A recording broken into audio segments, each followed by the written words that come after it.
Vous pouvez activer vos caméras, mais pas vos micros. Bienvenue au cycle des séminaires et conférences du Conseil scientifique de la FPCNT.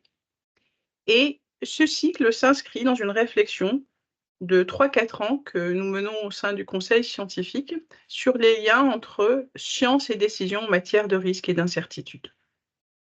Alors, dans le passé, nous avions organisé un séminaire autour des sujets de risque et de régulation. Et aujourd'hui, nous allons aborder une partie de ces sujets liés au lien entre science et décision, qui est le sujet de l'expertise et de la concertation. Alors, pourquoi c'est un sujet important? Parce que qu'il s'agisse de petits projets, de grands projets, locaux ou nationaux, il y a toujours au sein de ces projets un certain nombre d'aspects qui vont pointer un certain nombre de sujets liés au risque. Il s'agit aussi de sujets qui peuvent porter sur des vulnérabilités que l'on connaît ou qu'on aurait détectées, sur lesquelles il y a de la connaissance ou peut-être un peu moins, de phénomènes que l'on aurait détectés, sur lesquels il y a de la connaissance, des aléas naturels, technologiques que l'on aurait détectés, sur lesquels il y a un savoir ou non, ou on aurait détecté un certain nombre de failles ou de forces qu'il y a dans les mécanismes de gestion préventive, que soient-elles des risques, soient-elles de politique de gestion territoriale ou de gestion de projet. Toutes ces questions, en fait, se posent à un moment où les interactions entre les porteurs de projets et les citoyens et les acteurs interviennent. Quand je parle de concertation ici, je parle de la concertation au sens large, c'est-à-dire du dialogue citoyen, et non pas de la concertation au sens du code de l'environnement et au sens concertation préalable à un projet. Et donc, ces différentes formes de dialogue citoyen, soient-elles sous forme d'information, d'association, de concertation, eh bien, sont des moments privilégiés où à la fois des experts sur un certain nombre de thématiques peuvent partager des savoirs et à la fois bénéficier de la part de la société civile d'un certain nombre de mises en évidence de sujets qui seraient à vigilance ou à attention. Dans ce cadre, nous avons sélectionné 4 intervenants et un grand témoin. Donc, je vais partager avec vous le programme que vous avez dû avoir entre les mains. Le premier intervenant est Éric Bastin, du service ouverture à la société à l'Institut national de radioprotection et de sûreté nucléaire, qui va nous parler et faire part d'un certain nombre d'initiatives qui ont été mises en place depuis pas mal d'années d'ouverture de l'expertise à la société et comment ça s'instancie.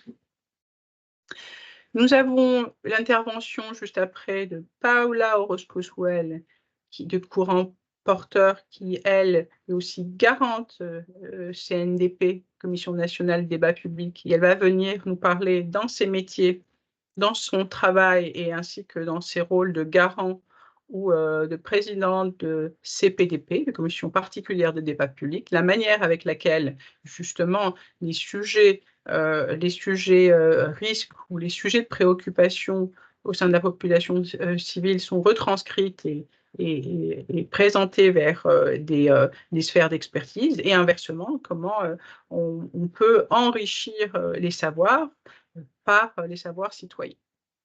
Puis, nous aurons une pause déjeuner et nous allons reprendre le programme vers 13h45 avec Frédéric Gache.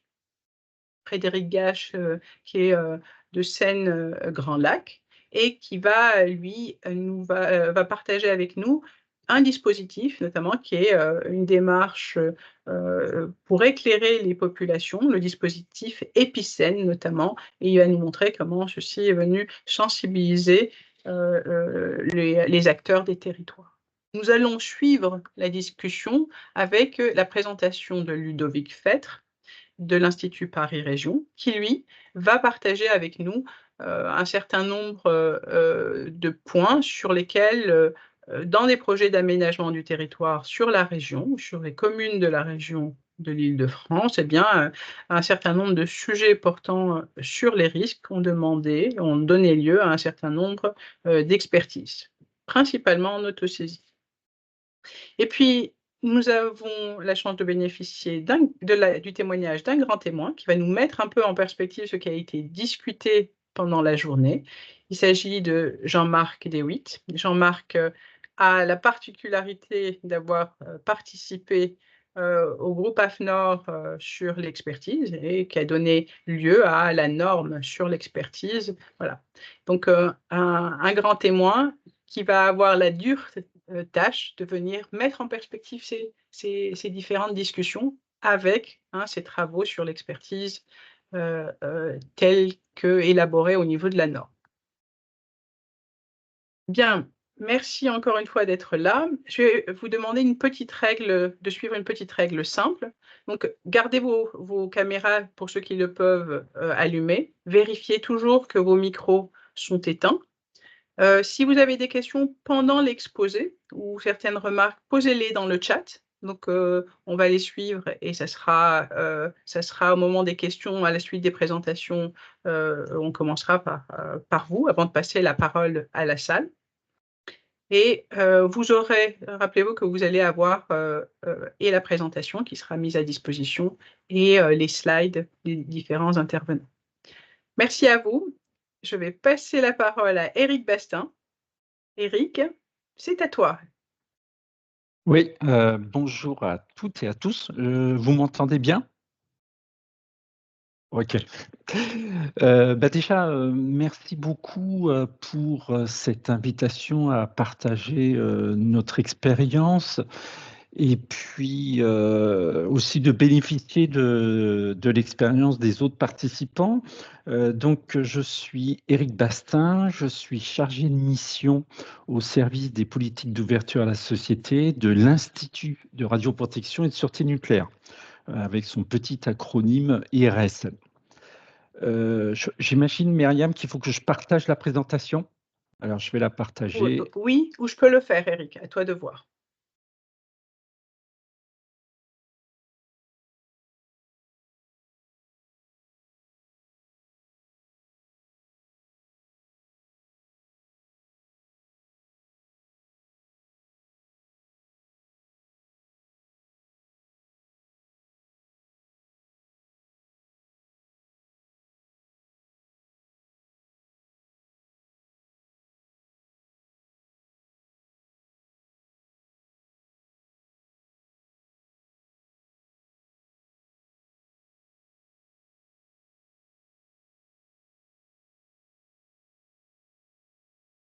Voilà.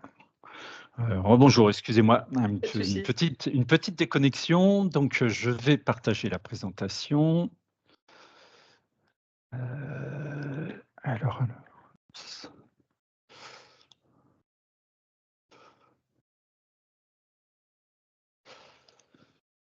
ça arrive.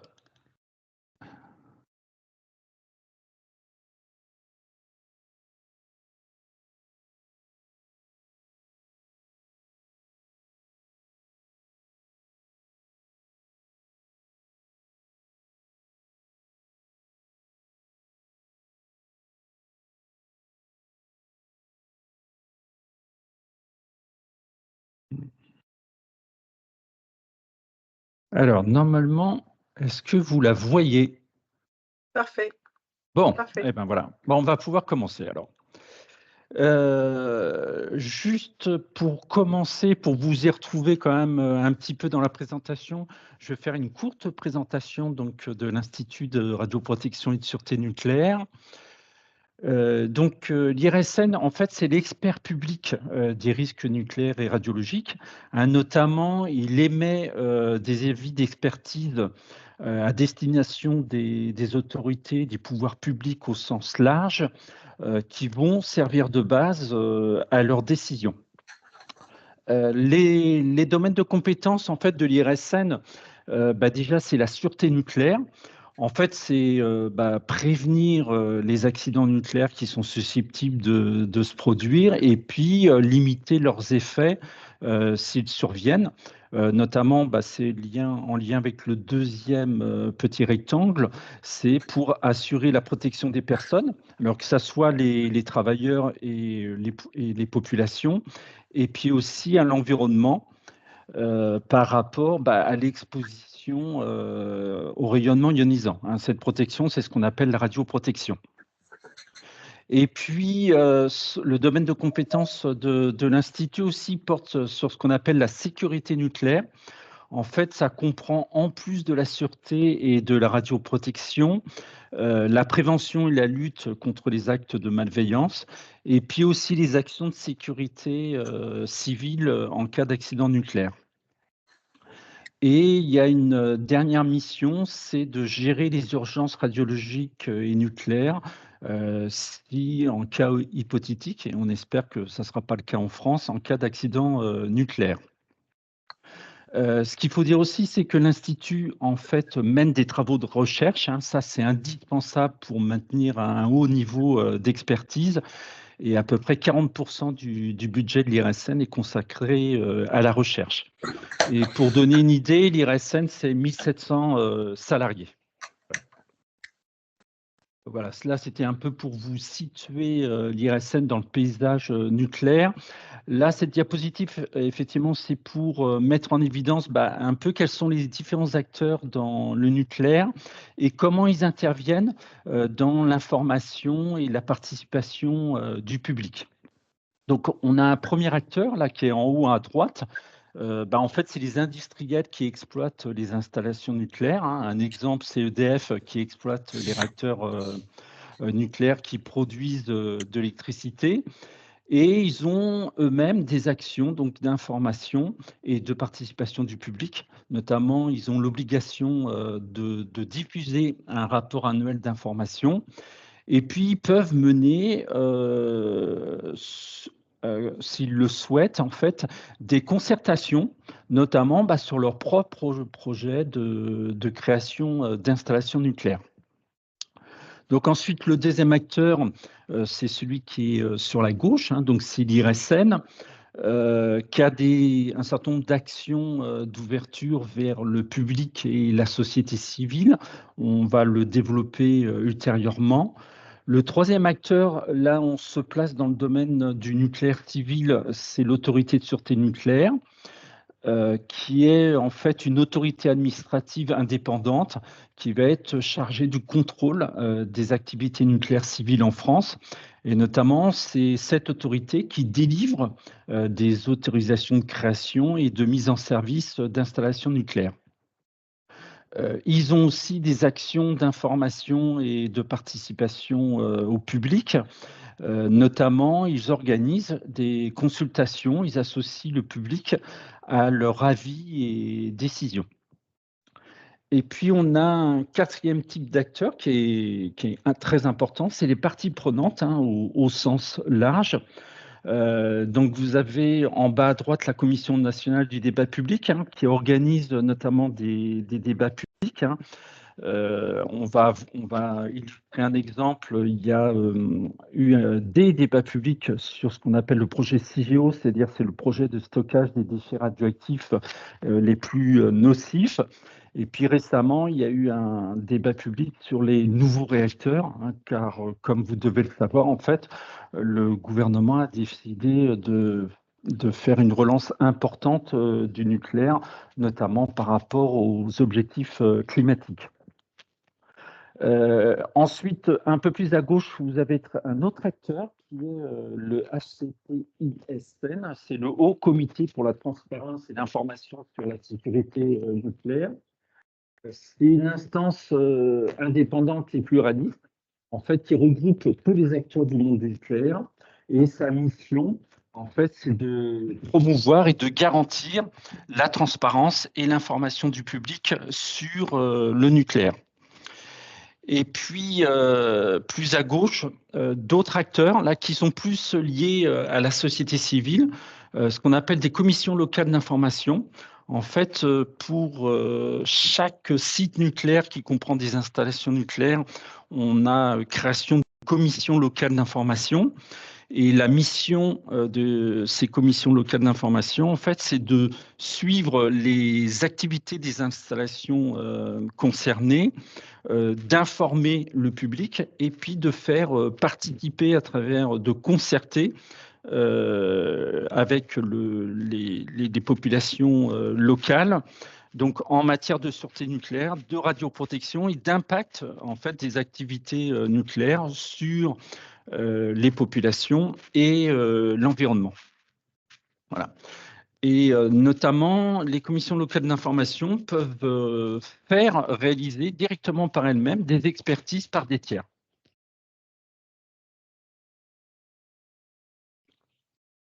Là, ce que je vous propose, là, c'est après un peu cette présentation, pour vous permettre un peu de situer les différents acteurs du nucléaire, notamment en termes d'information et de participation du public, c'est d'aborder plus les politiques SN.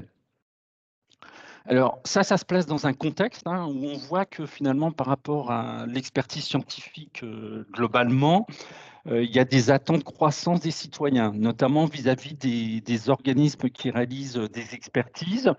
Il y a une grande majorité de personnes qui souhaitent que les organismes d'expertise rendent public leur rapport d'expertise, qu'ils répondent aussi aux questions posées par les associations, les citoyens.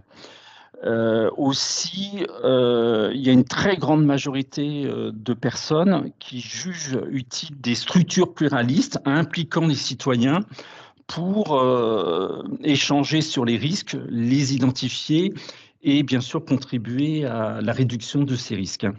Ça, c'est donné, en fait, au niveau de l'IRSN, on réalise chaque année un baromètre de perception des risques en réalisant des sondages, des enquêtes auprès du public.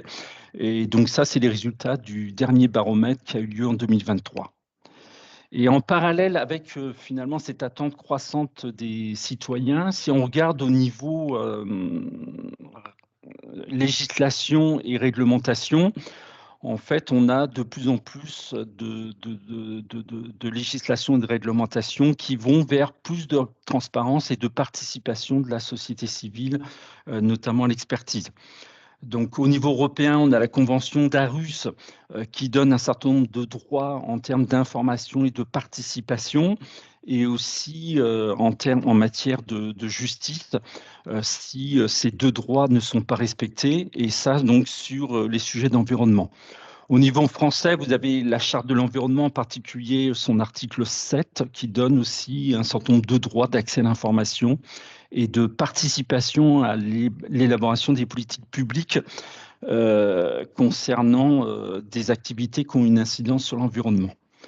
Là, au milieu de la diapositive, là, vous avez plus deux lois qui concernent plus particulièrement le nucléaire, et notamment qui a donné un cadre législatif aux commissions locales d'information que l'on a présenté tout à l'heure.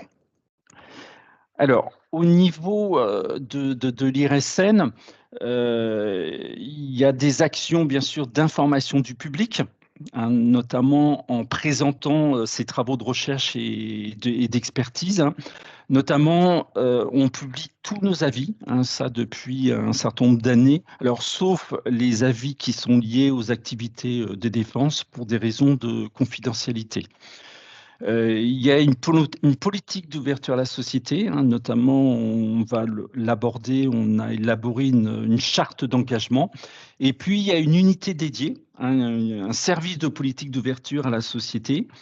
Et il faut noter que ce service des politiques d'ouverture à la société, il est distinct de la direction de la communication. Ça, c'est important parce que c'est pour bien mettre en évidence que l'ouverture à la société, ce n'est pas de la communication, c'est bien au-delà.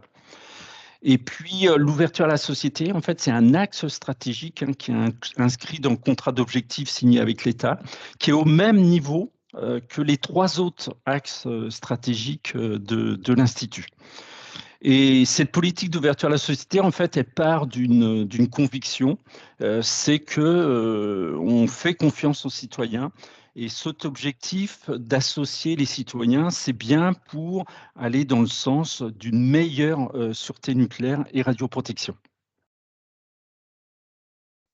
Alors, je vous ai dit qu'il y avait une charte d'ouverture à la société elle date de 2009, hein.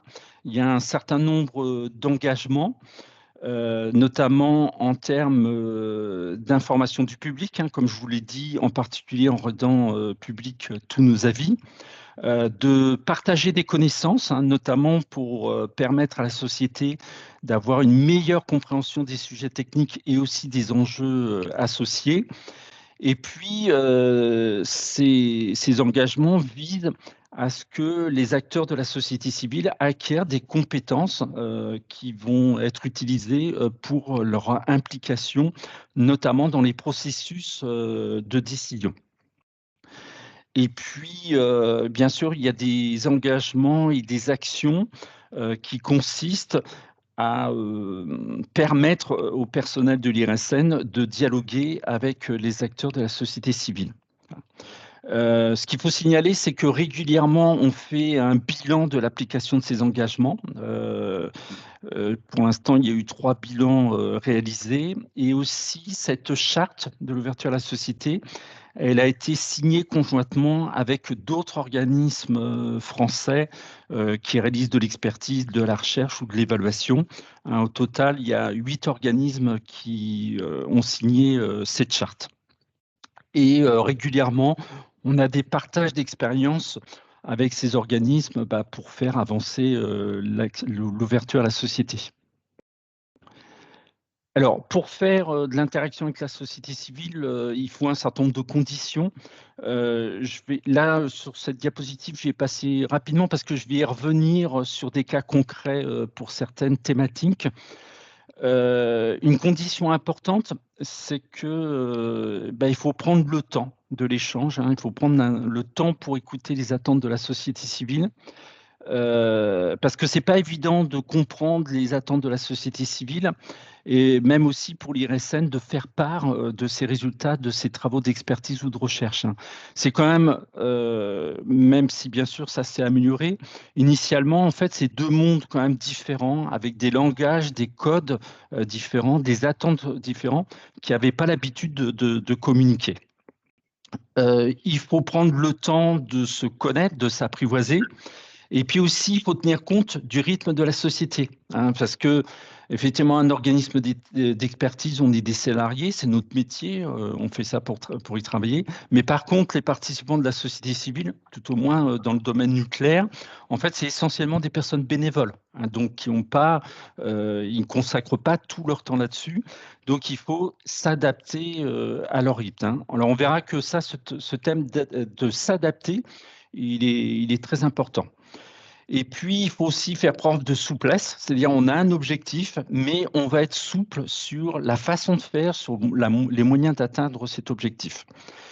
Et puis, ces actions d'ouverture à la société, on va y revenir, mais c'est quelque chose de nouveau pour les experts et les chercheurs.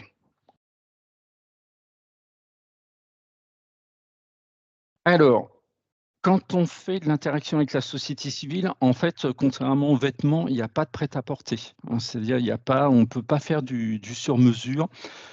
Pour chaque action d'ouverture à la société, c'est quelque chose de spécifique. Ça va être des enjeux spécifiques, une thématique spécifique, un contexte particulier et puis des partenaires différents. Voilà.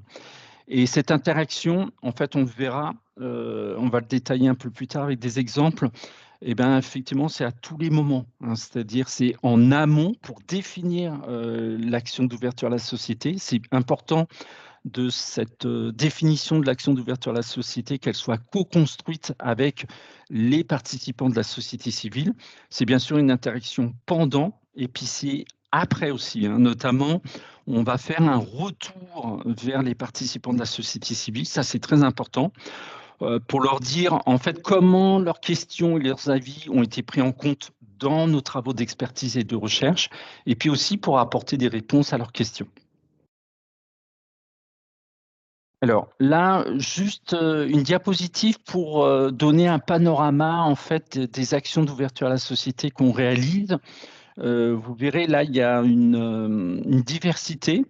Il y a ce qu'on appelle des dialogues techniques sur la sûreté nucléaire et les déchets radioactifs. Et là, on va donner quelques exemples après. Quand on parle de dialogue technique, en fait, c'est un moment d'interaction avec les participants de la société civile pendant une expertise de l'IRSN. C'est-à-dire, on va associer les participants de la société civile à l'expertise de l'IRSN. Alors, ça peut être des projets de sciences citoyennes collaboratives. Notamment, il y a un projet qui s'appelle Open Radiation. En fait, c'est un projet qui permet à tout citoyen de réaliser des mesures de radioactivité dans l'environnement. Hein, ça, c'est à l'aide d'un détecteur qui va être couplé à une application sur smartphone.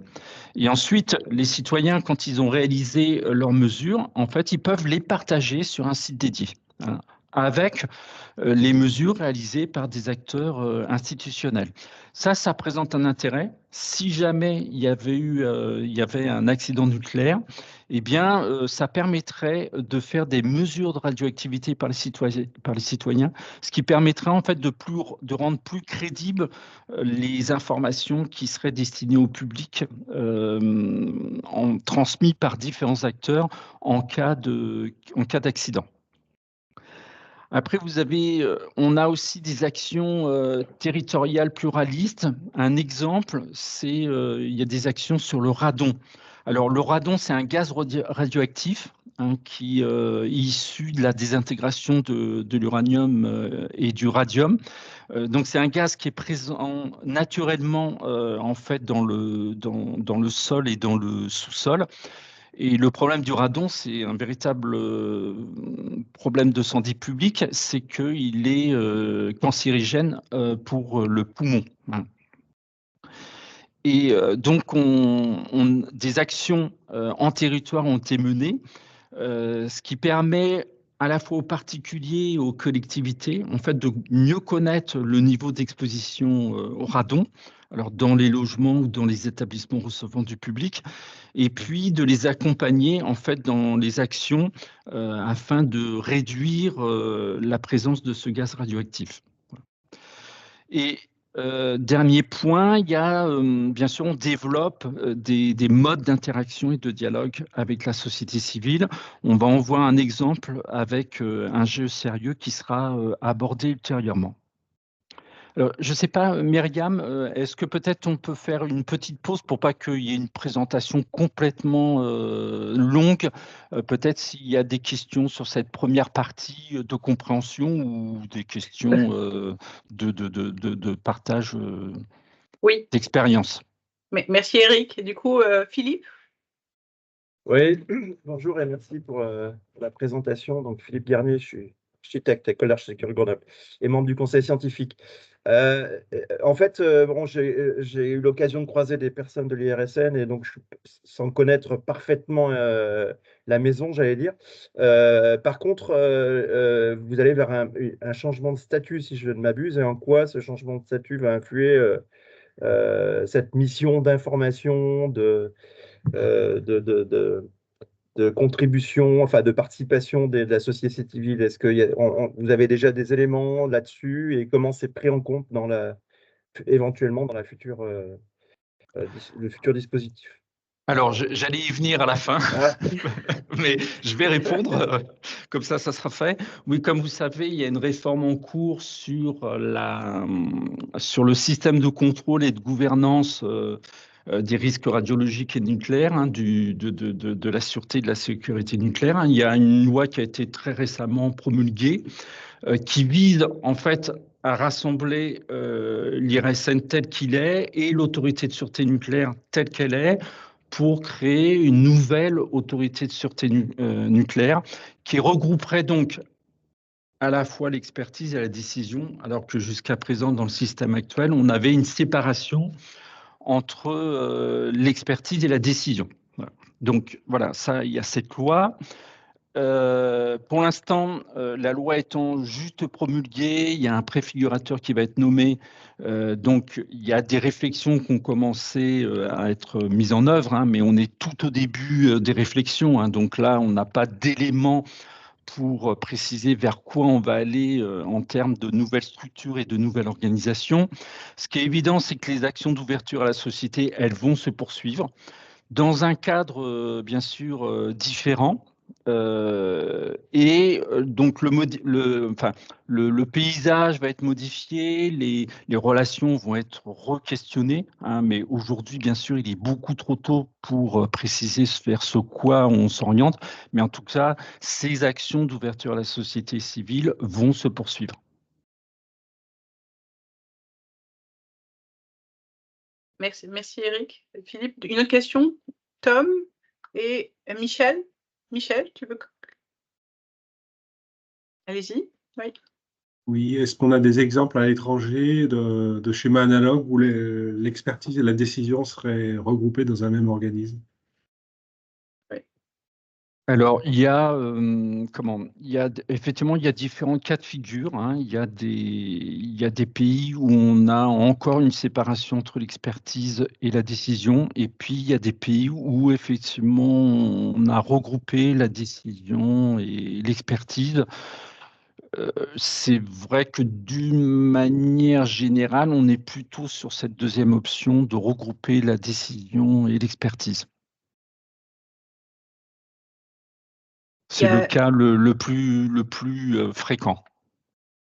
Il y a le cas de USCPA, US Environmental Protection Agency, où en fait les inspecteurs et les chargés en fait d'expertise jusqu'à un certain point sont regroupés et même les tâches ministérielles. Alors, chaque organisation de la séparation entre expertise et décision est issue d'un historique administratif et culturel. Donc, en fait, même si ça pourrait fonctionner, quoique la notion de fonctionnement est à rediscuter, hein, dans un autre pays, disons que le transposer de manière un peu abrupte en France reste discutable. Mais oui, oui. Alors, je ne voulais pas rentrer trop dans le détail, hein. Alors, c'est vrai que suivant les pays, c'est aussi l'histoire, il y a des approches, il y a une culture différente, hein.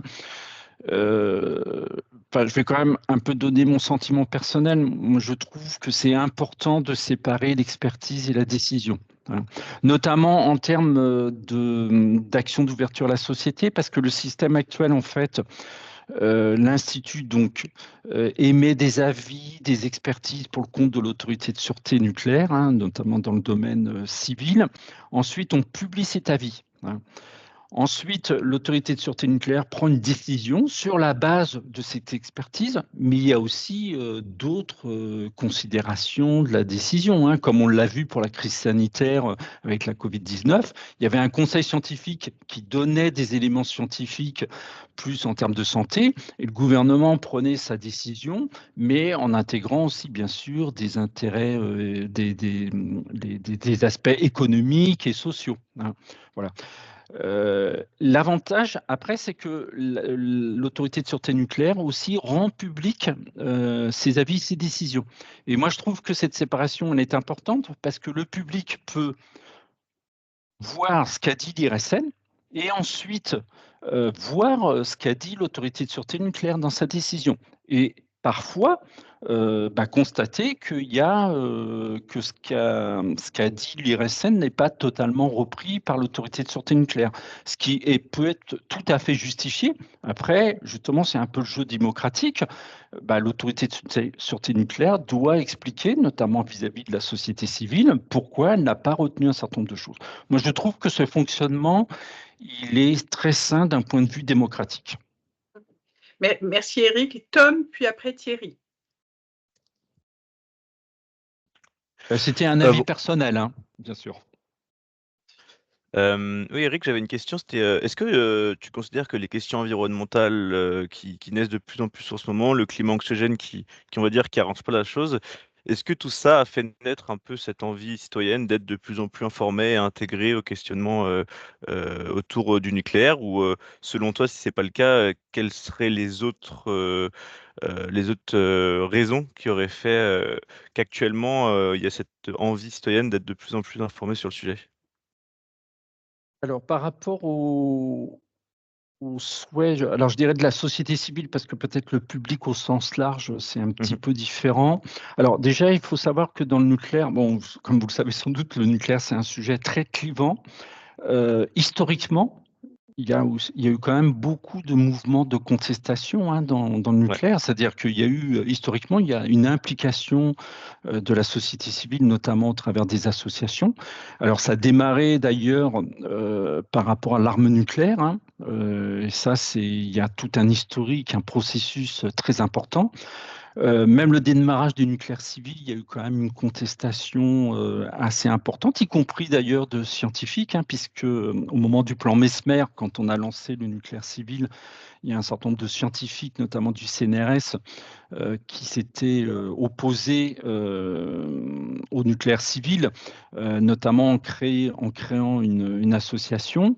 Donc il y a quand même, il y a tout ce passé. Et puis après, d'une manière générale, ce qu'on a pu constater, notamment au travers d'un certain nombre de scandales sanitaires, c'est qu'il y a de plus en plus le souhait de la société civile, en fait, d'être partie prenante dans cette évaluation des risques, hein.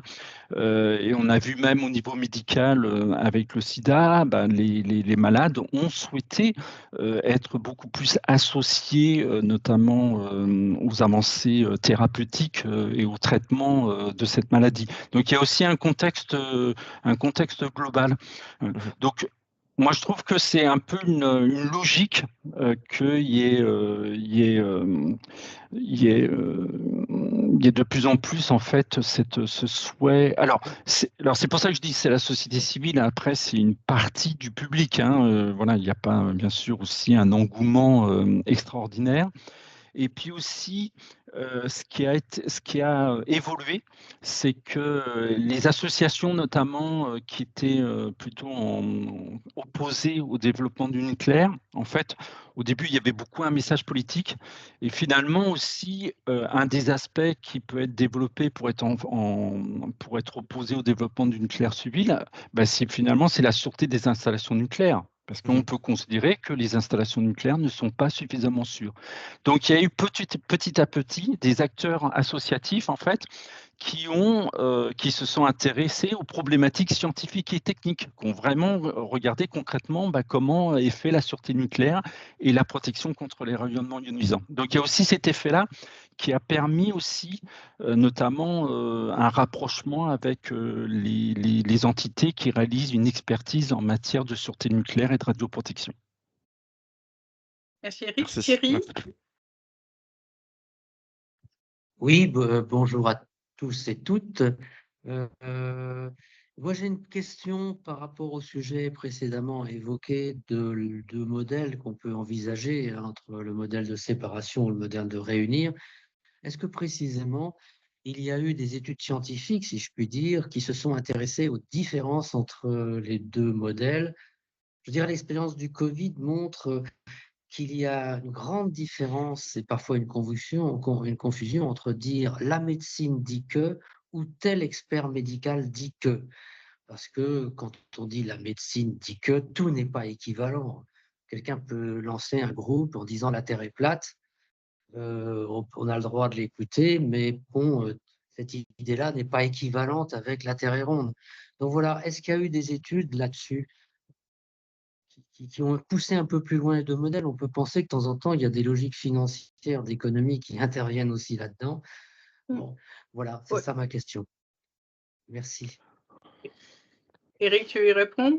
Oui. Ouais, là, je vais peut-être avoir un Je- petit peu de mal à répondre parce que, alors, dans le nucléaire, il y a en fait, oui, il y a des travaux, hein, qui ont été faits pour comparer les deux modèles, hein, c'est-à-dire à savoir la séparation entre l'expertise et la décision, donc d'avoir deux entités bien distinctes, séparées.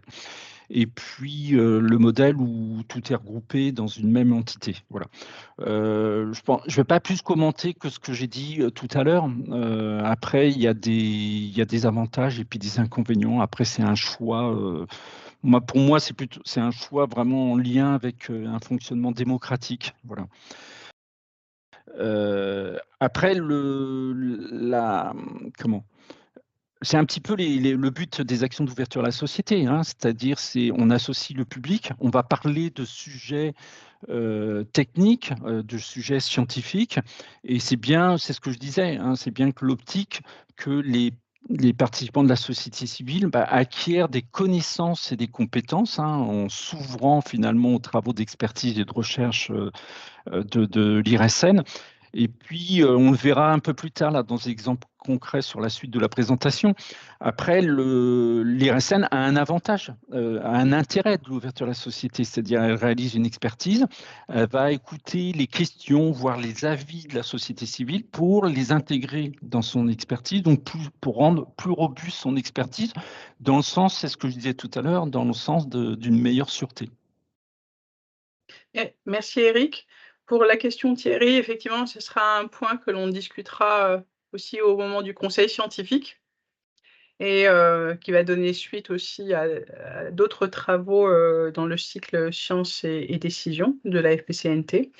Et nous avons une question en distanciel de Sandrine Spatter-Loher, qui nous dit alors, peut-on avoir quelques éléments sur l'évolution de la perception et de l'acceptation du risque par les habitants et associations sur le territoire de Bure depuis le début du projet? Voilà, ça va être une question très... c'est difficile à répondre. En fait, c'est ce que je disais, hein, le nucléaire, c'est un sujet quand même très clivant. Il y a des gens fortement opposés et puis des personnes qui sont plutôt favorables, hein, donc c'est très tranché comme sujet. Dans le cas particulier, là, on fait référence effectivement au stockage, au projet de stockage CIGEO, hein, qui va stocker en fait les déchets radioactifs les plus nocifs. Donc ça va être dans le territoire de Meuse-Haute-Marne, hein, et notamment actuellement à Bure. Il y a un laboratoire de recherche souterrain de l'Entrain qui mène un certain nombre de recherches pour acquérir des connaissances en vue de ce futur stockage. Il y a effectivement localement une opposition très forte, hein. Alors, à travers les actions d'ouverture à la société qu'on mène, en fait, c'est ouvert notamment, je parlais de commission locale d'information, il y a un comité local d'information et de suivi du laboratoire de recherche de Bure, donc avec la participation de personnes locales. Nos actions, on les a ouvertes à ces personnes-là. Voilà. Alors, il y a des personnes, notamment ceux qui sont opposés au projet, qui participent. Voilà. L'avantage, c'est que là, justement, notamment les échanges et les dialogues techniques qu'on mène, en fait, on va au-delà de ce clivage, hein. C'est-à-dire, là, l'idée, c'est pas on discute pas est-ce qu'il faut ou non construire ce projet de stockage. En fait, on parle là de techniques, d'informations scientifiques, hein. Donc, ça permet, c'est quelque chose qui met plus de sérénité. Voilà. Voilà, on va au-delà des postures d'acteurs pour ou contre le nucléaire. Et en fait, ce que ça montre aussi, c'est qu'il y a une évolution dans les relations entre les participants de la société civile. C'est-à-dire que les gens, indépendamment de leur position pour ou contre le nucléaire, ils arrivent à dialoguer sur ces sujets techniques. Voilà. Après, j'ai pas de, moi, je peux peut-être te transmettre des éléments ultérieurement.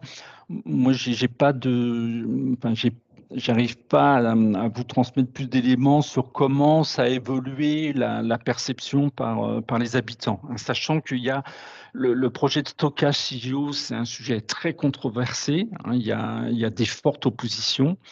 Il y a eu des débats publics qui ont été organisés. Il y en a un qui s'est très mal passé, en fait, où voilà, il y a eu une rupture. Voilà, c'est un sujet très sensible.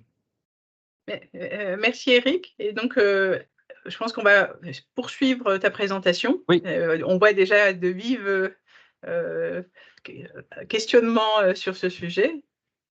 À toi. Voilà, donc là je vais poursuivre donc sur des cas concrets. Là, ça va être des exemples d'associations de la société civile aux travaux d'expertise et de recherche de l'IRSN. Donc, on l'a commencé un petit peu à l'aborder, qui concerne ce qu'on appelle les déchets de haute activité et de moyenne activité à vie longue et le projet CIGEO.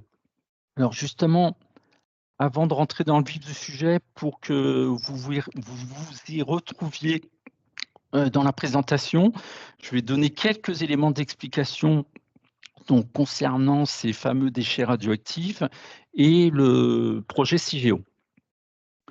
Alors, la nocivité des déchets radioactifs, en fait, elle dépend bien sûr de leur niveau de radioactivité et aussi de leur durée de vie. Et en fait, on a deux types de déchets radioactifs qui posent le plus de problèmes. C'est donc vous l'avez à droite en haut, c'est ce qu'on appelle les déchets de haute activité, c'est-à-dire les déchets qui ont la radioactivité la plus élevée. Et puis, on a juste en dessous un deuxième type de déchets qui pose problème, c'est les déchets de moyenne activité, mais à vie longue. Alors, ils ont une radioactivité moins importante que les déchets de haute activité, mais elle se maintient, elle est dangereuse pendant une très longue période. C'est plusieurs centaines de milliers d'années. Donc, sur des périodes très, très longues. Donc, en fait, ces deux types de déchets radioactifs, ils sont les plus dangereux. Alors, vous remarquez qu'ils concentrent la quasi-totalité de la radioactivité de l'ensemble des déchets radioactifs, c'est 99,8%, c'est donc les plus nocifs, et pour un volume assez faible, puisque ça représente 3,1% de l'ensemble du volume de tous les déchets radioactifs.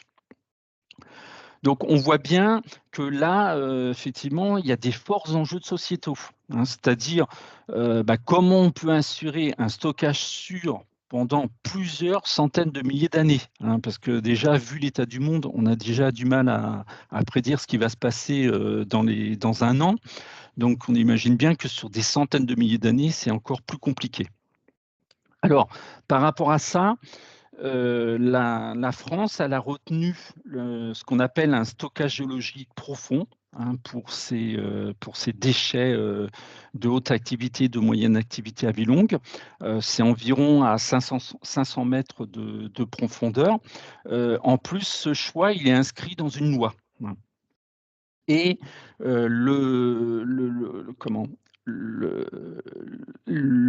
l'organisme qui est en charge de développer ce projet, ce qu'on appelle de centre industriel de stockage géologique, d'où l'acronyme CIGEO, c'est l'Agence nationale de gestion des déchets radioactifs. Et ce projet, en fait, il va y avoir deux phases. Il va y avoir une phase d'exploitation pendant environ 100 à 150 ans, donc c'est-à-dire une phase d'exploitation quand même très très longue, où on va stocker au fur et à mesure les déchets radioactifs. Et puis après, il y aura une deuxième phase, en fait. Une fois qu'on a stocké tous les déchets radioactifs, on va former le stockage, on va fermer le stockage. C'est-à-dire on va l'isoler, notamment avec des scellements. Et le principe de sûreté, c'est on a choisi une couche géologique stable, une roche qui a des propriétés pour limiter le transfert de la radioactivité, pour la ralentir et la piéger, de manière à ne pas avoir des conséquences pour les populations et l'environnement si cette radioactivité sortait du stockage qui est toujours en profondeur à environ 500 mètres. Voilà. Et le dernier point de compréhension, parce qu'on va en parler, c'est que cette gestion de ces déchets radioactifs de haute activité et de moyenne activité à vie longue et le projet CIGEO, ils sont encadrés par ce qu'on appelle un plan national de gestion des déchets et matières radioactifs. C'est le petit acronyme PNGMDR qui est élaboré par l'État et qui donne les orientations pour gérer notamment les déchets radioactifs. Voilà. Donc après, c'est quelques éléments d'explication pour que vous puissiez vous y retrouver.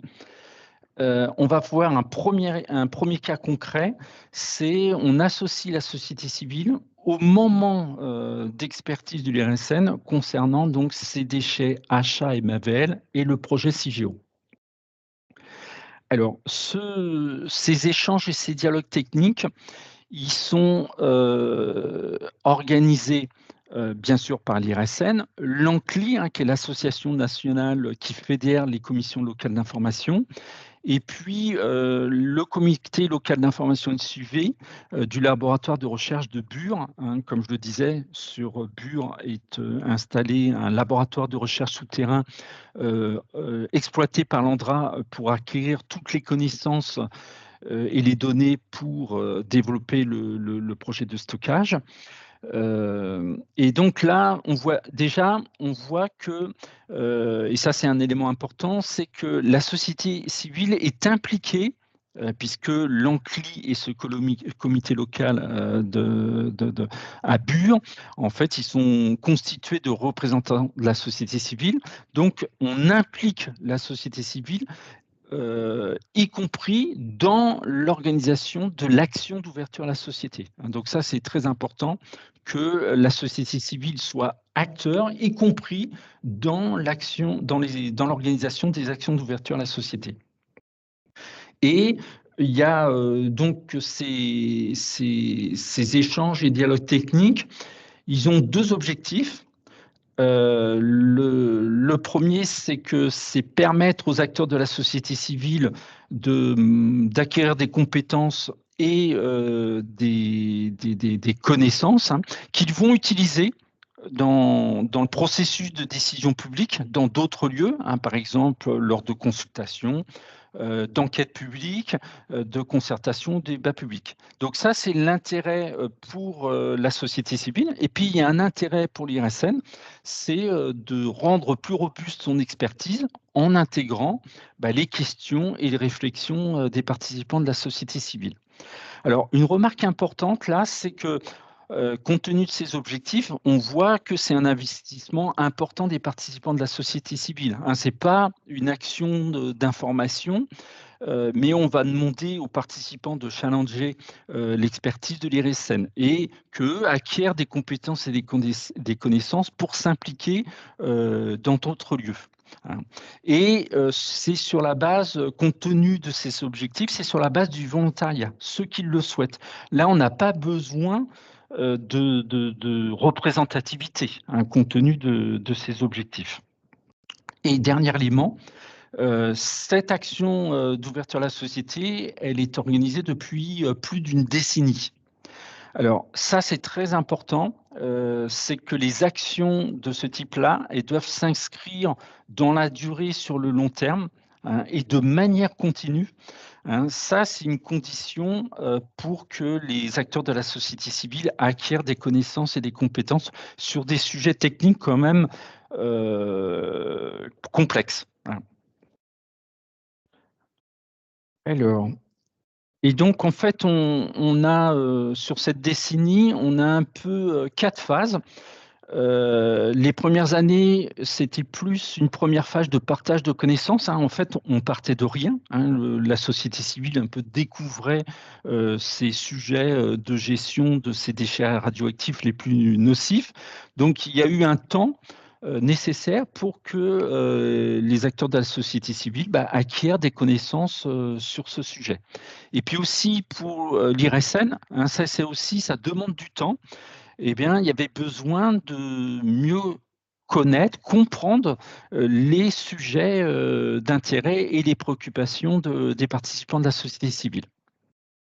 Et puis ensuite, sur cette base-là, il a été possible de mettre en place un premier dialogue technique. Donc, je le rappelle, c'est un moment d'interaction lors d'une expertise qui est menée par l'IRSN. Et cette expertise, en fait, c'est ce qu'on appelle le dossier d'option de sûreté de CIGEO. C'est-à-dire l'ANDRA a déposé un dossier pour avoir un avis. Ce n'est pas du tout une obligation réglementaire, où il va présenter en fait les grands principes de sûreté nucléaire et de radioprotection. C'est un peu les bases de ce projet en termes de sûreté nucléaire et de radioprotection. Alors, ça, c'est important d'associer le plus tôt possible la société civile à ce type de projet, c'est-à-dire au tout début, parce que les options, elles restent encore très ouvertes, et donc la société civile peut participer plus pleinement, les marges de manœuvre sont plus importantes, on peut faire évoluer davantage les choses. Ensuite, alors, vous le verrez, il y a eu une pause parce que tout simplement, il y a eu un débat public sur ce que je parlais, le plan national de gestion des matières et des déchets radioactifs, de manière à ne pas avoir de confusion s'il y a plusieurs initiatives en même temps, et puis bien sûr pour ne pas sursolliciter la société civile. Et après cette pause, on a repris les échanges pour préparer l'expertise suivante de l'IRSN.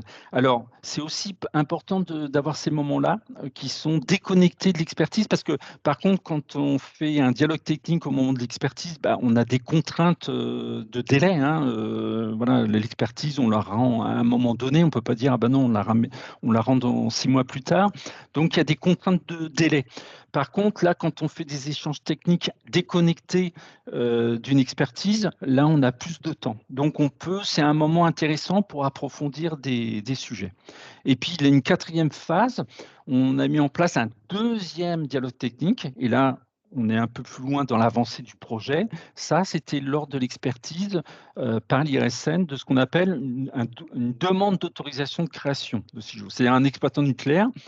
À un moment, il va demander l'autorisation de créer son installation. Et puis après, d'ailleurs, il y a une étape suivante. Ce n'est pas parce qu'on l'a créé qu'on peut exploiter l'installation. Il va demander une autorisation de mettre en service cette installation, de l'exploiter. Voilà. Alors, ensuite, donc cette première phase-là, ce que je rappelle là, c'est vraiment acquérir des connaissances de base. C'était entre 2012 et 2016. Alors, la genèse de tout ça, qu'est-ce qui a été à l'origine de ça? C'est que la société civile, elle a eu besoin de ces échanges justement pour avoir des connaissances techniques et des compétences sur le sujet, parce que ça, c'était en vue de la participation au débat public de 2013 sur CIGEO. Donc là, on voit, en fait, pour être armé techniquement. Donc là, on voit que entre les initiatives qu'on peut mener au l'IRSN, il y a des passerelles, en fait, il y a des liens avec les débats publics et les concertations qui sont menées par d'autres acteurs, notamment par l'État. Donc, c'est venu d'une demande d'avoir des connaissances pour que la société civile puisse participer pleinement au débat public sur CIGEO. C'était le 2e débat public. Le premier débat public avait été un échec. Donc, il y avait ce besoin d'être beaucoup mieux armé. Là, donc, durant cette période d'acquisition de connaissances, il y a eu des séminaires et pareil, l'importance que la société civile soit acteur à part entière, notamment dans la définition des actions d'ouverture à la société. C'est des séminaires sur des sujets importants, mais qui ont été identifiés par les participants de la société civile. Il y a eu un séminaire pour justement dessiner ensemble qu'est-ce qu'on voulait faire comme dialogue technique sur ce sujet. Il y a eu toute une transmission de connaissances sur les déchets radioactifs d'une manière générale. Et puis ensuite, il y a eu des transmissions de connaissances sur le projet CIGEO à proprement parler. Donc ensuite, là c'est la 2e phase, comme je vous disais. Après, il a été mis en place un dialogue technique lors de l'expertise du dossier d'option de sûreté de CIGEO. Et c'était en fait la première expérience où l'IRSN a été impliqué ou a impliqué la société civile dans une de ses expertises. Voilà. Et donc, voilà, l'objectif, c'était de prendre en compte les préoccupations de la société civile dans l'expertise réalisée par l'IRSN. Et en plus de l'action d'ouverture à la société, en fait, il a été mis en place une recherche-action avec un comité de pilotage pluraliste intégrant des représentants de la société civile puisque c'était la première expérience, en fait, pour définir des modalités d'interaction entre la société civile et l'IRSN sur des futurs dossiers à fort enjeu sociétal comme le projet CIGEO. Alors, ce dialogue technique, en fait, il a été fait avec un groupe pluraliste d'échange. Il a fallu le créer, hein. Donc là, tout simplement, on est parti des contacts existants qu'avait l'IRSN, l'ANCLI, bien sûr, qui est en lien avec les commissions locales d'information, et aussi le comité local d'information de suivi du laboratoire de Bure, hein, qui est donc, eux, bien sûr, avec des contacts avec des acteurs locaux, hein. Donc, ce qui a permis de créer un groupe pluraliste avec une diversité d'acteurs, aussi bien des associations, des acteurs locaux, des membres des commissions locales d'information. Comme je le disais, en fait, ce groupe, c'est sur la base du volontariat, hein, puisque, compte tenu des objectifs, on cherche des participants qui souhaitent challenger l'expertise de l'IRSN et acquérir des connaissances et des compétences. Le choix qui a été fait, c'est d'avoir, c'est quand même des sujets techniques assez complexes, donc d'avoir un groupe de taille raisonnable, hein, ça tournait entre 20 et 30 participants, ce qui permet une interaction à la fois participative, hein, parce que si on a trop de participants, c'est un peu compliqué, et efficace. Voilà. Et donc, c'était donc comme je le disais, des participants volontaires, soit qui étaient intéressés par le sujet ou concernés localement. Voilà, juste un petit aussi dans la participation à ce groupe d'échange, lors du débat public, il y avait eu une conférence des citoyens, hein, le débat public de 2013 sur CIGEO, et donc des participants de cette conférence des citoyens aussi ont participé à ce dialogue technique, hein. Voilà, pareil, il y a une passerelle entre les actions que l'on peut mener et puis les actions de concertation ou de débat public menées par d'autres acteurs. Je vais pas trop, là je vais passer rapidement, juste pour donner un petit peu un volume, c'est finalement, il y a eu à peu près environ une cinquantaine de questions qui sont issues de ces échanges. La troisième phase, donc c'était les échanges techniques qui ont eu lieu après le débat public sur le plan national de gestion des matières et des déchets radioactifs. Pareil, en fait, sur la base que ce qui avait été fait lors du dialogue technique sur le dossier d'option de sûreté de CIGEO, en fait, toujours la même chose avec une participation active des participants de la société civile. Il y a une définition conjointe avec les participants de la société civile des sujets techniques à approfondir. Et puis, même après cette réunion, il y a eu un vote des participants de la société civile pour classer par ordre de priorité les sujets techniques à traiter. Et sur cette base, on a construit ensemble un programme de travail et globalement, on a eu 2 thématiques traitées. Une concernant les alternatives au stockage géologique. Je vais revenir avant. Notamment, on y reviendra plus tard, c'est qu'on a utilisé un outil de dialogue de type jeu sérieux qui permet de dialoguer sur les différentes options de gestion des déchets haute activité et de moyenne activité à vie longue. Et puis, on a fait un focus sur, je dirais, l'alternative au stockage géologique qui est la plus crédible. C'est ce qu'on appelle la séparation et la transmutation des radionucléides à vie longue. C'est-à-dire, après séparation, c'est une opération qui consiste à transformer les isotopes radioactifs les plus problématiques, notamment ceux qui ont une vie longue ou qui sont très radioactifs, soit en un isotope stable, donc non radioactif, ou en un isotope radioactif, mais avec une période de vie plus courte, donc plus facilement gérable. Voilà. Et puis, la deuxième grosse thématique, ça portait sur les connaissances sur les colis de déchets. Juste à ce niveau-là, aussi une importance, c'est important d'avoir un pluralisme aussi au niveau des intervenants. Alors bien sûr, il y avait des interventions de l'IRSN, mais sur ces sujets des connaissances sur les colis de déchets, il y avait aussi des interventions de l'ANDRA, de l'autorité de sûreté nucléaire, du commissariat à l'énergie atomique, d'un intervenant extérieur au nucléaire qui a parlé du retour d'expérience d'un incendie qui a eu lieu à Stockamine, hein, c'est un centre de stockage de déchets chimiques toxiques qui est situé en France, et aussi une intervention d'un représentant de la société civile sur le retour d'expérience d'accidents qui ont lieu au niveau d'un stockage de déchets radioactifs qui est situé aux États-Unis. Donc, cette diversité des intervenants, elle est importante parce qu'elle va apporter plusieurs points de vue et regards différents et complémentaires. Hein. Donc, le pluralisme, c'est au niveau aussi bien des participants, mais aussi des intervenants, des acteurs véritables de l'action. Hein. Voilà.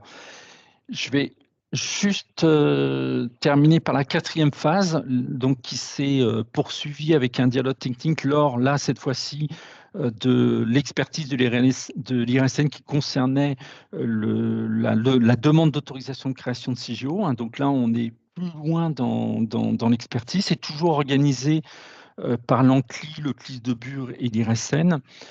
Et les objectifs sont similaires à ce que j'ai pu exprimer précédemment lors du précédent dialogue technique. Alors, ça, c'est une chose importante en termes de participation de la société civile. Là, on a fait évoluer par rapport à ce qui avait été fait au dialogue technique précédent. Notamment, il y a toujours la possibilité que la société civile participe de manière pérenne durant toute la durée de l'instruction technique, hein, qui dure sur 2 ans et demi. Mais on a aussi créé aussi des groupes thématiques qui, là, vont travailler de manière plus ponctuelle dans le temps, indépendamment les uns des autres, sur un sujet spécifique. Donc ça permet différents niveaux de participation de la société civile. Ça peut aller donc d'une participation vraiment complète, continue sur toute la durée du dialogue technique, mais c'est quand même 2 ans et demi, à une participation plus ciblée, plus courte dans le temps sur un thème précis. Ça, c'est en fonction des souhaits, des possibilités des participants de la société civile, parce que bien sûr, tout le monde n'est pas prêt à s'engager sur une période de 2 ans et demi. Hein.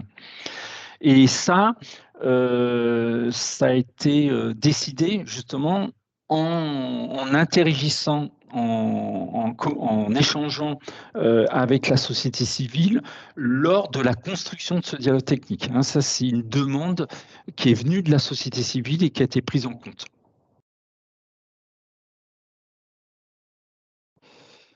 Donc, ça, c'est encore une fois pour montrer que l'importance de la participation active de la société civile, hein, ce dialogue technique, il a été co-construit avec les participants de la société civile. Notamment, il y a eu des échanges sur les enseignements des échanges et dialogues techniques antérieurs pour construire, pour définir ensemble ce que l'on voulait faire en termes d'ouverture à la société. Il y a eu des ateliers collaboratifs qui ont permis à la société civile de définir les sujets techniques qu'ils souhaitent traiter. Hein, c'est-à-dire que ce n'est pas l'IRSN qui a dit on va traiter ces sujets techniques. Et puis, vous avez vu les 2 modes de participation, donc comment il fallait traiter ces sujets techniques, soit globalement ou de manière spécifique à travers un groupe restreint. Ça, c'est la société civile qui l'a décidé en utilisant un vote coloré. Là, je vais passer rapidement. C'est juste pour dire, pareil, c'est un programme hein, qui a été défini par les participants de la société civile. En fait, juste pour dire que le dialogue technique, là, c'est 2 ans et demi, c'est sur 3 phases. En fait, on vient de terminer la première phase des 3. Ça, je ne vais pas commenter plus. Je voulais juste dire, là, on voit que c'est le dialogue technique, ça monte en puissance. Hein. Le dialogue technique précédent sur les options de sûreté, c'était 50 questions.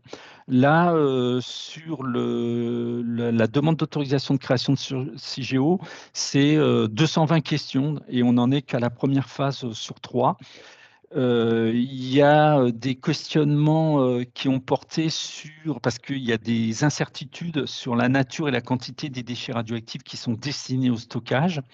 Et puis là, tout sur la droite, ça c'est un sujet particulièrement intéressant. Il y a des questionnements sur les incertitudes scientifiques, là on parle. Hein. Et qu'est-ce que ça a comme incidence sur l'évaluation de la sûreté du stockage? Donc, des incertitudes à la fois sur les connaissances expérimentales hein, qui sont issues du laboratoire de recherche souterrain développé par l'ANDRA, mais aussi les résultats des simulations numériques. Et ça, c'est un sujet particulièrement intéressant. C'est en quoi ces incertitudes remettent en cause le niveau de sûreté du stockage. Hein. Et en filigrane, même si c'est peut-être pas dit explicitement, en quoi on peut autoriser ce stockage compte tenu de toutes ces incertitudes. Voilà. Après, je vais. Alors, juste pour dire, en fait, dans les questions des participants de la société civile, on va y revenir. Mais en fait, là, il y a une grande majorité des questions de la société civile qui ont été déjà identifiées par l'IRSN. Mais on y reviendra après sur les enseignements. Par contre, ça pose un autre regard hein, sur ces questions. Et puis, juste pour dire, en fait, voilà, on a utilisé aussi un peu des pictogrammes pour illustrer ces questions et puis les résultats de l'expertise de l'IRSN. Ça permet en fait aux participants de la société civile de se repérer plus facilement et puis aussi de faire ressortir les résultats les plus importants. Voilà. Un point important là sur ce dialogue technique, parce que c'est totalement une nouveauté, c'est en cours. En fait, il y a un travail commun entre la société civile et l'IRSN pour co-construire un scénario accidentel.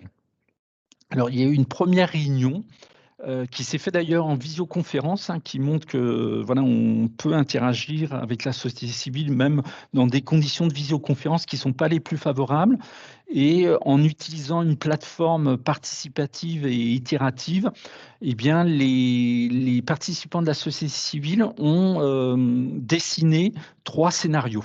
Voilà. Je vais pas... Donc, il y a une réunion qui est prévue prochainement pour retenir un scénario. Et la chose intéressante, c'est que ce scénario il pourrait faire l'objet de travaux d'expertise ou de modélisation complémentaire de la part de l'IRSN. Et notamment si le deuxième scénario là, que vous avez dans la case verte était retenu. Hein, c'est en fait, je vous disais, hein, le stockage, c'est plusieurs centaines de milliers d'années, hein, donc c'est sur des temps très très longs. Si on avait une rupture sociétale, peu importe la nature de cette rupture sociétale, qui conduirait en fait à un arrêt de l'exploitation du stockage et à un abandon du site. Voilà, ça c'est un scénario. Et qu'est-ce qui se passerait en termes de sûreté? Et ce scénario, il est intéressant parce qu'il n'est pas dans le dossier de l'ANDRA. Il n'est pas donc expertisé par l'IRSN. Ça serait un nouveau dossier. Et donc là, ça donnerait une plus-value importante à l'expertise de l'IRSN. Donc là, on voit à travers cet exemple, c'est comment à travers l'implication de la société civile, ça fait évoluer l'expertise de l'IRSN. Voilà. Peut-être que ce que je vous propose là, avant de terminer ma présentation, pareil, Myriam, peut-être qu'on peut faire un temps de pause d'échange de questions. Parfait, parfait. Merci Eric. Des questions donc, dans le chat. Alors, donc, on a une question de Jean-Marc, tu as fait une contribution, tu veux partager quelque chose? Oui, j'en parlerai peut-être en fin d'après-midi. Oui. Les trois items qui ont évolué considérablement en 2024 dans la norme AFNOR, qui est celle qui traite de l'expertise, d'ailleurs où les RSN participent. 2 de ces aspects sont développés aujourd'hui, là, ce matin, qui est la preuve tangible et sa conservation, et surtout l'absence de prescription de travaux, qui était la décision qui avait été évoquée précédemment. Donc ça a vraiment été très important et évoqué dans le groupe de travail. Et on a vraiment tenu compte pour que ce soit congruent sur l'ensemble des métiers de l'expertise. Frédéric, puis Michel. Merci Jean-Marc. Frédéric, tu veux prendre la parole? Le micro, Frédéric. Ton micro n'est pas activé. Donc, alors, du coup, je passe la parole à Michel, le temps que Frédéric active son micro. Michel. Oui, je trouve que cette question-là d'expertise sur le stockage des déchets est vraiment délicate parce que, enfin, d'après ce que j'ai compris, il y a deux grandes options. Soit rendre impossible l'accès aux déchets pour en assurer la sûreté, mais avec une incertitude qu'on puisse garantir l'absence de toute contamination sur 100 000 ans. Il y a eu des exemples récents où il y a eu des incendies qui n'étaient pas prévus au départ. Ou au contraire, permettre l'accès aux déchets pour pouvoir dans le futur les stocker ou les traiter d'une meilleure façon en fonction des progrès technologiques. Mais dans ce cas-là, sur une période de 100 000 ans, il n'est pas impossible qu'une guerre ou un attentat utilise de façon malveillante ces déchets. Et j'ai l'impression que depuis 60 ans, aucun pays n'a encore trouvé de solution satisfaisante pour ce type de déchets.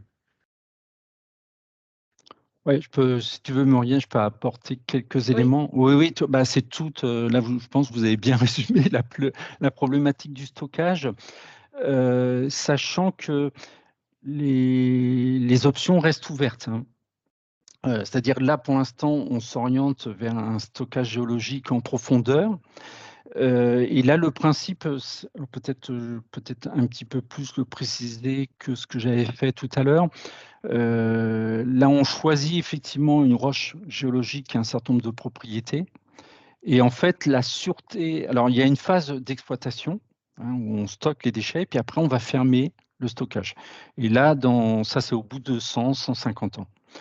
Et là, le principe, c'est ce qu'on appelle une sûreté passive. C'est-à-dire, on sait que les colis de déchets et les ouvrages du stockage vont se dégrader sur, bien sûr, plusieurs centaines de milliers d'années, c'est évident. Et donc, on compte sur les propriétés de la roche parce que après la radioactivité, en fait, elle peut migrer. Alors, essentiellement, le vecteur en fait de cette migration de la radioactivité, ça sera l'eau. Voilà.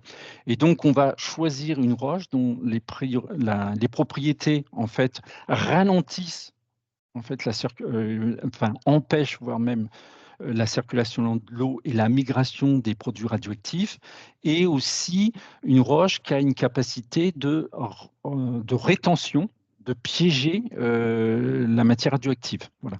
Ce qui permettrait que, comme on est en profondeur, si ces produits radioactifs migrent, et bien qu'ils auront décru en termes de radioactivité suffisamment pour ne pas avoir un impact considéré inacceptable pour les populations et l'environnement. Ceci étant dit, la loi prévoit ce qu'on appelle la réversibilité. C'est-à-dire, en fait, CIGEO, il y aura un point d'arrêt. Il y aura là, l'installation est en cours de construction. Ensuite, il y aura une mise en service partielle pour faire ce qu'on appelle une phase industrielle pilote. D'ailleurs, c'est quelque chose qui est issu du débat public, qui a été demandé pour le public. En fait, durant cette phase industrielle pilote, grosso modo, on fera des tests et des essais. Voilà, notamment sur des déchets réellement radioactifs. Et on fera un point sur l'état des connaissances, voilà, et ça fera l'objet d'une loi du Parlement qui devra statuer si on poursuit ou non le stockage. Et les options restent ouvertes dans le sens où on demande une réversibilité, c'est-à-dire, ça c'est inscrit dans la loi, c'est donner la possibilité aux générations futures de pouvoir revenir sur le choix de gestion et notamment le choix de stockage géologique compte tenu, bien sûr, on peut avoir des évolutions technologiques, de connaissances qui permettraient d'avoir une autre alternative. Donc le stockage Alors, c'est là toute la difficulté parce que ce n'est pas du tout évident. Il doit être conçu. C'est pour ça qu'il y a une progressivité. Hein. Il est à la fois en même temps construit et on stocke les déchets pour pouvoir avoir la possibilité de revenir en arrière et notamment des mesures qui sont prises pour pouvoir récupérer les déchets radioactifs. Voilà. Donc, en fait, là, on a encore des options ouvertes. Merci Eric. Donc, comme Frédéric Tatou n'arrive pas à activer son micro, je vais vous lire ce qu'il a écrit dans le chat. Et donc, alors, vous avez évoqué une contribution à l'expertise. Pouvez-vous qualifier la contribution à la réduction des risques, excusez-moi. Deuxième débat technique a été un échec. Pourquoi? Voyez-vous des intervenants ou en marge radicaliser des tentatives de détournement? Frédéric, tu as réussi à activer ton micro? Bonjour. Ah, Oui, bonjour. oui, Bah, ça alors, y je est. te laisse poser tes questions. en Effectivement, direct. alors excusez-moi parce que ça fait beaucoup de questions. Oui. Oui, la première question, alors vous avez en partie répondu, hein. Je voulais savoir comment qualifieriez-vous ces organisations ces débats que vous avez organisés en termes de contribution à la réduction des risques au final? Vous avez évoqué un scénario particulier qui a été construit. La deuxième question, ça concerne le deuxième débat technique et pourquoi il a été un échec. Et à ce titre, est-ce que dans le cadre de ce deuxième débat ou un autre cadre, vous avez eu affaire à des intervenants un peu, disons, radicalisés ou, comment dire, qui détourneraient ou décrédibiliseraient le débat technique, vous voyez, qui aurait des procédés un peu malhonnêtes? Alors, Voilà, juste ça pour, fait deux questions. D'accord. Par rapport à la deuxième question, là, alors peut-être que je me suis mal exprimé. En fait, là, l'échec auquel je faisais référence, là, c'est pas une action que nous avons organisée, mais c'était le premier débat public sur CGO qui avait eu lieu en 2006. Et en fait, ça avait été un échec parce que il y avait en fait, il y avait une opposition très très forte au projet CGO et en fait, il y a eu des positions très très différentes. Hein, et donc, il n'y a pas eu les conditions pour qu'il y ait un débat paisible qui ait lieu. Voilà. Celui de 2013 s'est passé dans d'autres conditions. Notamment, on y avait participé, c'est ce que je disais tout à l'heure aussi, d'échanger sur les sujets techniques, ça permet aussi d'apaiser. Hein, ça me donne des éléments objectifs. Après, bien sûr, il y a une notion de subjectivité, notamment sur l'acceptabilité du risque, y compris, mais ça permet en fait d'avoir des débats plus apaisés. Donc ça, c'était la deuxième question. La première question, j'allais y venir un peu plus tard. Mais je peux vous répondre parce que je vois que le temps tourne. De toute façon, alors, effectivement, attendez, excusez-moi, effectivement, comment ça contribue à la réduction des risques, qu'est-ce que ça apporte dans le cadre sur le projet CIGEO dont nous avons parlé, en fait, la société civile, elle a approfondi des questionnements ou apporté de nouveaux questionnements. Hein, pour donner un exemple, notamment sur l'intrusion d'animaux dans le stockage. Hein, qui est notamment des animaux qui pourraient, en s'introduisant dans le stockage, ramener de la radioactivité à l'extérieur, hein, notamment dans l'environnement. Hein, donc ça, c'est un thème qui a été soulevé par la société civile, qui a conduit à des mesures. Aussi, ça a permis d'approfondir un sujet qui est les conséquences d'une activité microbienne sur l'intégrité, sur les propriétés des colis de déchets et de la roche. Hein. Aussi, ça a permis de faire évoluer aussi l'approche sur ce qu'on appelle la mémoire, hein, puisque Là, on est sur des périodes de temps très très longues, y compris on doit envisager que l'humanité oublie ce centre de stockage. Et donc, dans ce cas-là, il faut prendre des mesures pour éviter pour limiter les conséquences dues à une intrusion involontaire dans le stockage, due à l'oubli de ce centre de stockage. Et puis, ça a fait évoluer aussi sur la problématique de la surveillance du stockage après fermeture.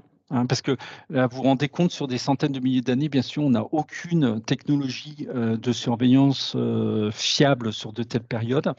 Donc, à l'origine, il n'était pas prévu une surveillance du stockage après fermeture. Les interactions avec la société civile font évoluer cette position, qui est finalement de mettre en place une surveillance après fermeture.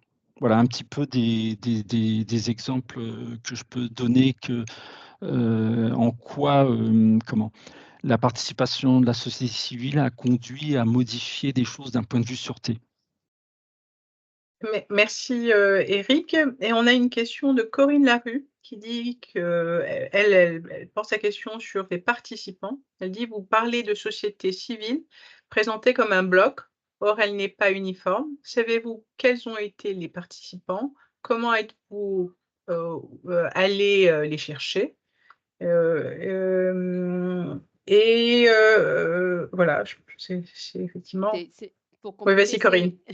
c'est une question autour de la...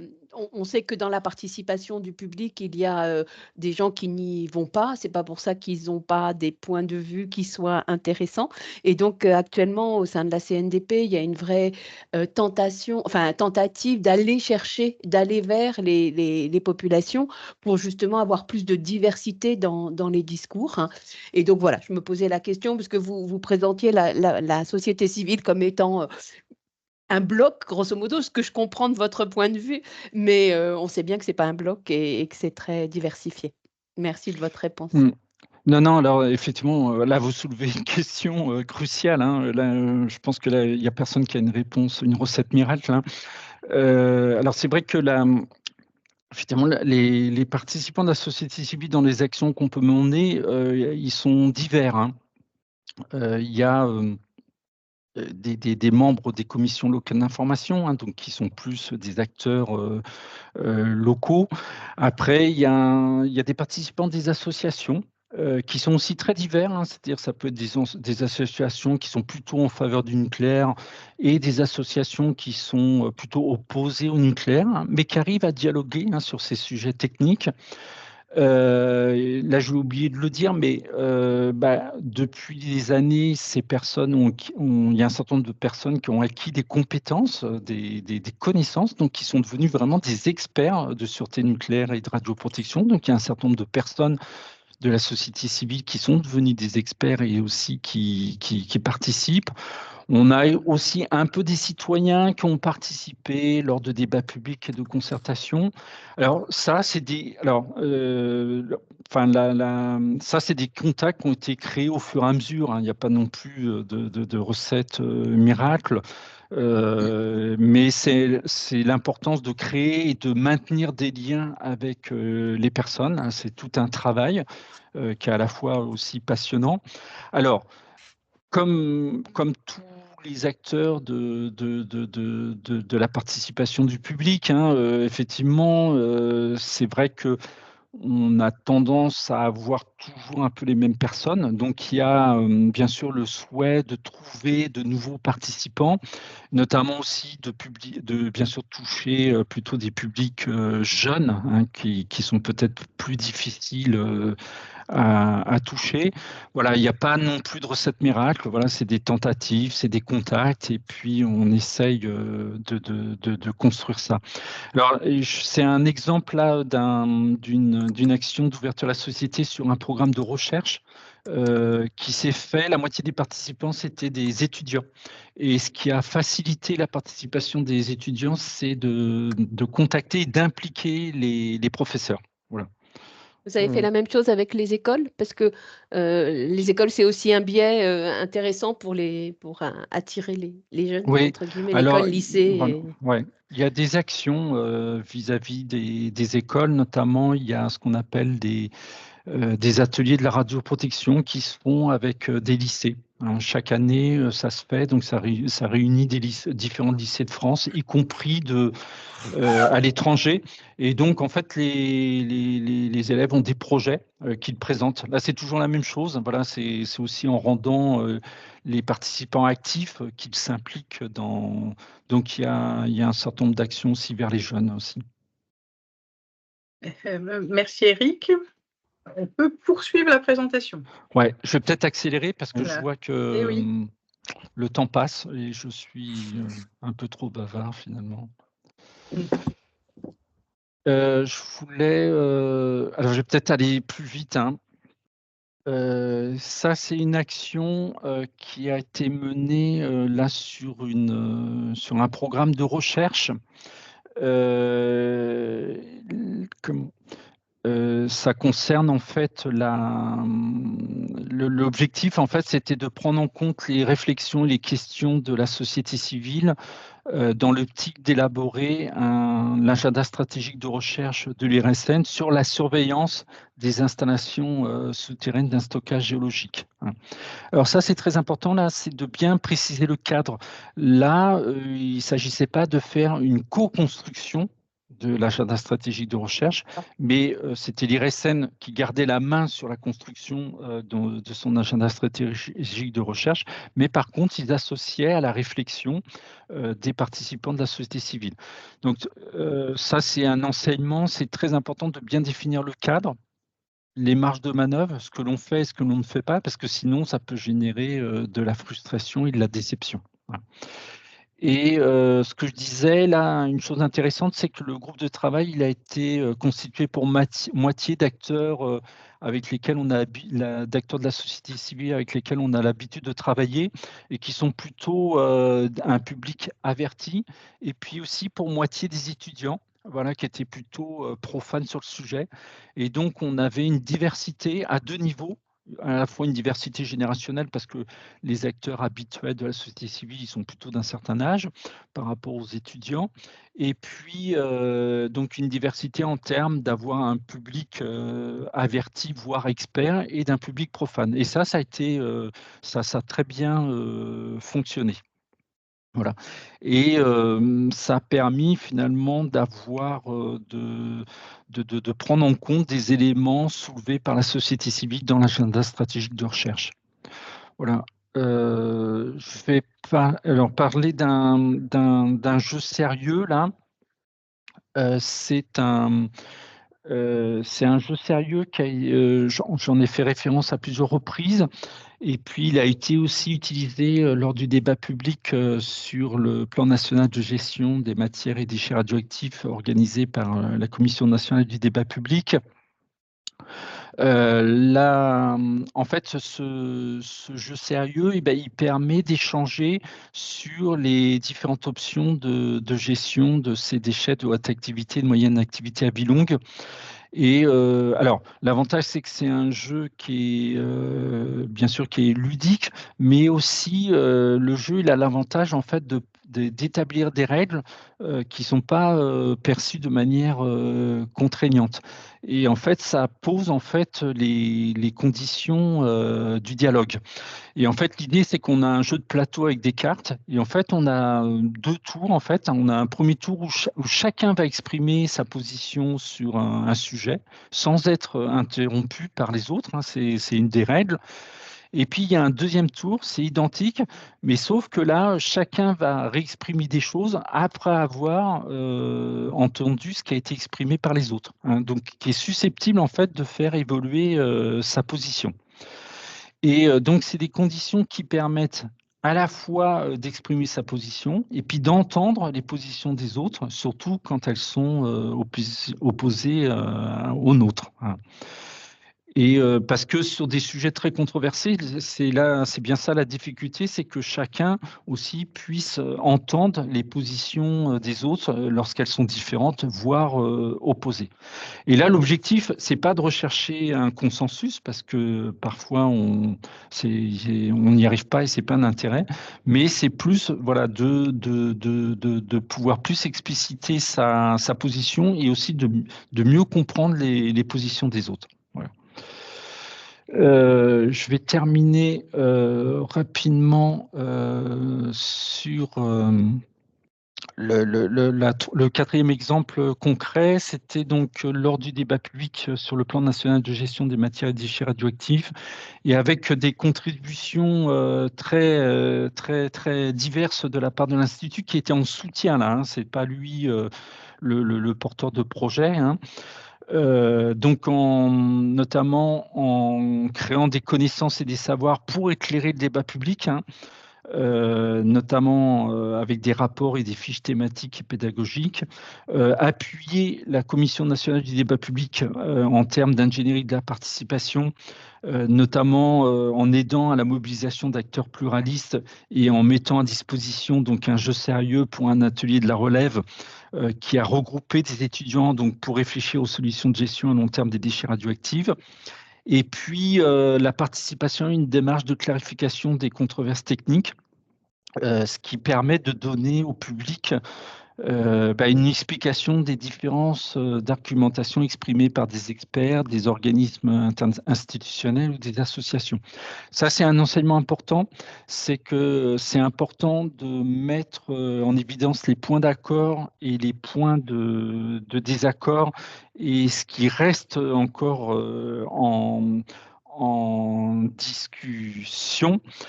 Parce que ça permet en fait aux acteurs qui portent un point de désaccord d'être reconnus dans leur position, et puis aussi ça permet d'éviter des débats sans fin sur des sujets, parce que on a bien acté aussi des points d'accord et des points de désaccord, et ce qui reste à investiguer. Voilà, je vais peut-être arrêter là, parce que là je vois que je suis quasiment à la fin là, de la session. Hein. S'il y a des questions. Merci beaucoup, Eric, pour ta présentation. On va applaudir en utilisant les moyens pour applaudir en distanciel. Écoutez, il nous reste encore quelques minutes pour des questions.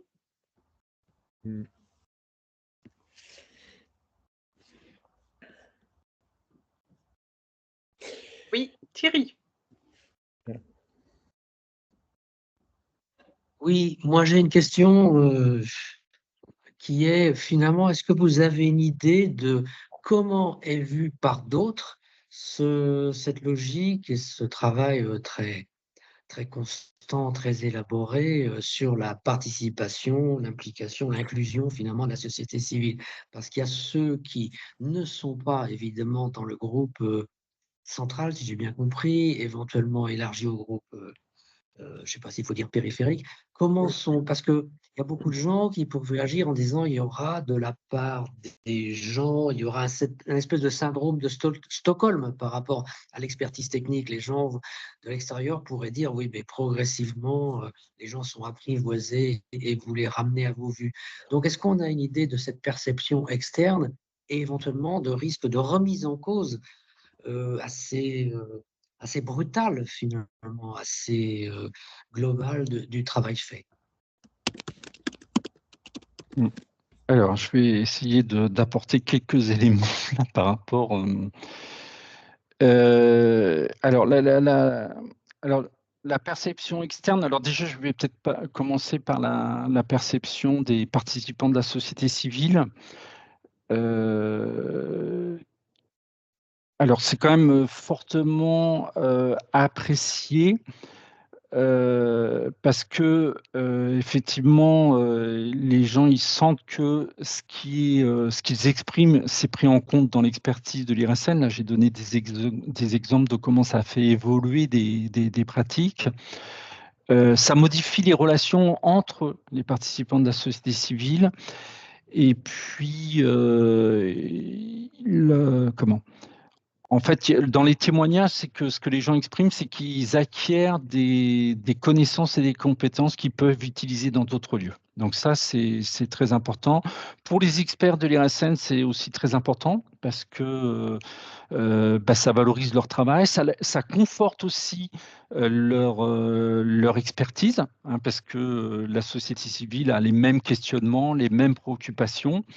Il y a des gens, il y a le goût de partager, de transmettre des connaissances. Donc là, je dirais que c'est en interne. Alors, c'est toutes ces actions d'ouverture à la société, là, c'est pas pour convaincre, hein. Et aussi, ce qui peut se passer, c'est que, en fait, l'IRSN présente ses résultats de ses expertises, ses recommandations, ses positions, elle les explique, elle les justifie. Après, ce qui peut se passer, c'est que la société civile peut être en désaccord et elle va l'exprimer, hein, mais ça ne fait pas évoluer nécessairement la position de l'IRSN.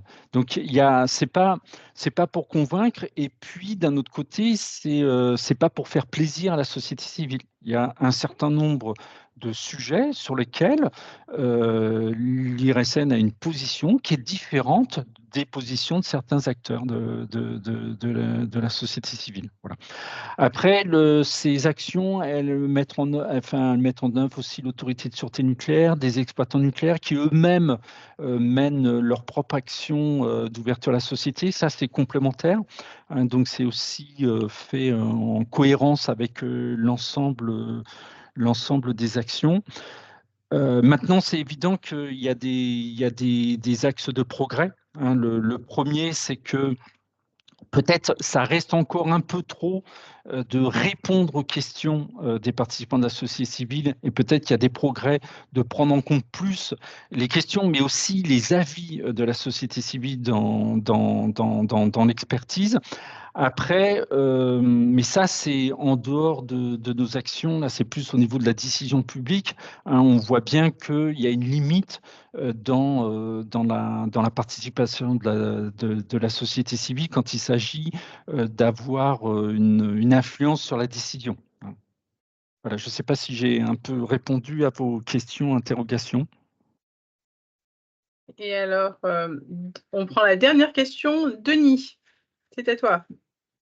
Oui, bonjour. Moi, j'ai beaucoup apprécié l'intervention très riche. En fait, moi, en tant qu'historien, je me posais la question de la, comment dirais-je, de la spécificité finalement du nucléaire par rapport aux autres risques et aux liens justement qu'il y a à développer avec ce qu'on appelle la société civile. Je me demande si le nucléaire n'est pas, il est tellement particulier comme objet, à la fois historiquement et puis même techniquement. Je me demande si c'est duplicable ailleurs, quelque part, tout ce que vous avez entrepris, en tous les cas les leçons qu'on peut tirer de tous ces exemples, hein. Comment finalement on peut en tirer parti pour l'appliquer éventuellement à d'autres risques. Et moi, c'est la dimension un petit peu hors sol, quelque part, par rapport à d'autres enjeux territoriaux qui m'interrogent. Voilà. Bon, c'est plus une remarque générale, un questionnement général qu'une question directement à M. Bastin, mais je ne sais pas ce que vous en pensez. Non, mais alors après, c'est vrai que le nucléaire, c'est particulier, hein. Historiquement, c'est ce que je disais, c'est quand même un sujet très, très sensible, très clivant, voilà, qui a quand même... Enfin, faut dire aussi dans le nucléaire, on revient de très, très loin, hein. Voilà, il suffit de se rappeler de l'accident de Tchernobyl et puis comment l'information avait été transmise. Alors c'est vrai qu'aussi le nucléaire, ça a démarré avec des activités militaires, de défense, donc plutôt avec le secret, hein. Le nucléaire, il s'est construit quand même sur cette base-là, hein. Donc Après, voilà, c'est un sujet qui a fait l'objet de vives oppositions. Voilà, donc il y a tout ce passé historique qui est particulier. Après, au-delà de ça, voilà, on retrouve avec des conséquences qui peuvent être différentes, mais on retrouve des risques assez similaires que ce qu'on rencontre par exemple dans l'industrie chimique, hein. Il y a aussi quand même des similitudes. Après, voilà, c'est les enseignements qu'on tire de tout ça. Comme tout enseignement, hein, ça ne peut pas s'appliquer comme ça, plaf, sur d'autres domaines. Voilà, ça peut être une source d'inspiration, comme nous, on s'inspire aussi ce qui se fait dans d'autres secteurs, hein. Merci. Et c'est ce que je disais, hein, mais ça, tout le monde, ça vous le savez, hein, la participation des actions où on informe et on fait participer le public et la société civile. Voilà, c'est pas du sur-mesure, hein. Chaque cas est un cas particulier qui fait l'objet de spécificité et qui doit faire l'objet d'une co-construction avec la société civile bien définie. Donc, un grand merci, Eric, pour ta présentation et ta réponse aux questions. Donc, nous allons maintenant passer à Merci beaucoup. Paola Orozco-Suel. Paola, c'est à toi.